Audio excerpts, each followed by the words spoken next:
ہمارا جو پولیس کا نظام تباہ ہو، اور صرف کوئی بھی تحریک انصاف کا بس یہ کہہ دے لیڈر کہ میں جی پارٹی چھوڑ رہا ہوں، تو اس کے اوپر قتل بھی معاف ہو جاتا ہے، سارے کیسز معاف ہو جاتے ہیں۔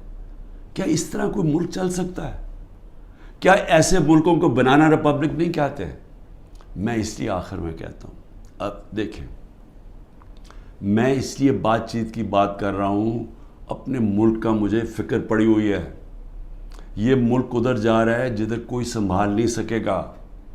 میں اس لیے یہ کہہ رہا ہوں کہ ابھی بھی ٹائم ہے بات چیت کرنے کا، اور بات چیت کرنے کا یہ پی ڈی ایم کے لوگوں سے کوئی فائدہ نہیں ہے، کیونکہ ان کے ہاتھ میں کچھ نہیں ہے۔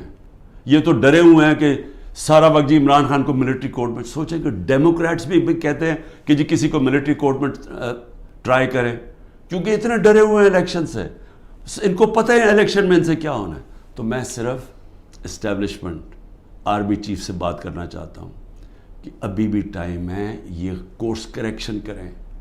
یہ ملک جس طرف جا رہا ہے یہ آپ بھی نہیں، کوئی نہیں کنٹرول کر سکے گا۔ یہ غلط فہمی ہے کسی کو کہ ایک اسٹیبلشمنٹ ملک کو اکٹھا رکھ سکتی ہے، نہیں رکھ سکتی۔ ملک کو ایک ڈیموکریٹک پارٹی جس پبلک کے اندر روٹس ہوں وہی ملک کو اکٹھا رکھ سکتی ہے، اور پھر ہاں دشمنوں سے پروٹیکٹ کر سکتی ہے ہماری پاکستان کی فوج۔ لیکن